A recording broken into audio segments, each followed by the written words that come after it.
Si je vous dis que notre prochain reportage traite des roulements à billes, vous serez peut-être tenté de zapper. Non, mais les roulements à billes, qu'est-ce que j'en ai à cirer?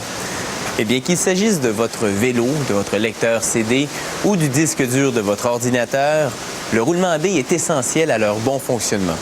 Il mérite donc toute votre attention. Voici un roulement rigide à billes radiales. Dans ce genre de roulement, des billes en acier bougent à l'intérieur de rainures appelées chemins de roulement. Ceux-ci sont taillés dans des anneaux en acier résistant, le même genre d'acier avec lequel on fabrique les billes.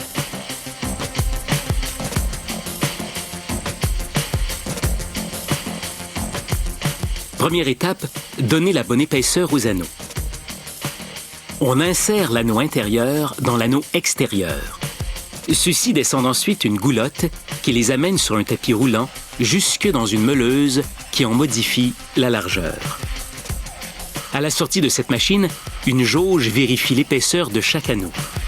Puis, les anneaux intérieurs et extérieurs sont séparés le temps qu'on en meule la circonférence. À la queue leu-leu, les anneaux s'engouffrent dans la meuleuse qui donnera à leur surface une rondeur et un diamètre précis.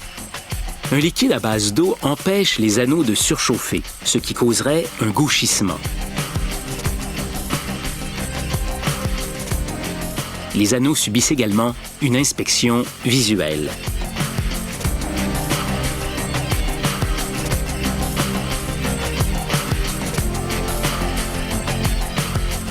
Autour des chemins de roulement d'entrée dans la meuleuse.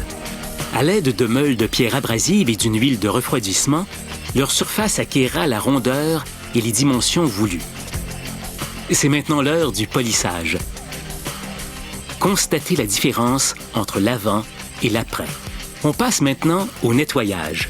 Les anneaux sont enduits d'une huile épaisse et de fin gravier, tandis qu'on nettoie les chemins de roulement avec du kérosène. Ailleurs dans l'usine, on classe les billes en acier selon leur taille. Avant, ces billes étaient des fils d'acier. Une machine les a coupées en morceaux et au rythme de 600 morceaux par minute, on a fait des billes grossières à l'emporte-pièce. La meuleuse en a enlevé toutes les bosses, puis d'autres machines les ont arrondies et polies. Tout ça en quelques jours. On les dépose dans un four afin qu'elles durcissent. Puis, on les nettoie dans un bon bain de solvant. Après plusieurs vérifications, les billes se retrouvent dans des distributeurs qui les chargent sur des machines d'assemblage. À travers ces tubes, les billes voyagent jusqu'à une autre machine. Celle-ci en distribue la quantité exacte à chaque chemin de roulement.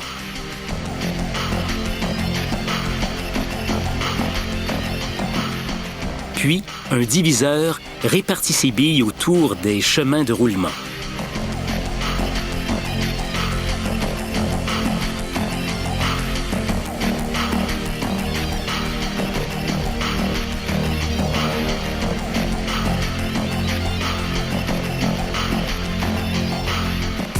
Vient ensuite une cage de métal qui retient les billes autour des chemins de roulement. On installe une moitié de cage à la fois. Tout d'abord, celle avec les trous de rivets, puis celle avec les rivets.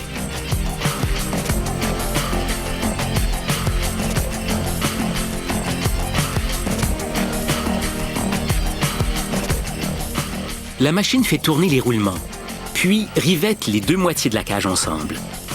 Le roulement à billes est maintenant complètement assemblé. Il doit maintenant réussir une série de tests de contrôle de la qualité. On voit ici un vérificateur du bruit de vibration s'assurer que le roulement à billes fonctionnera silencieusement.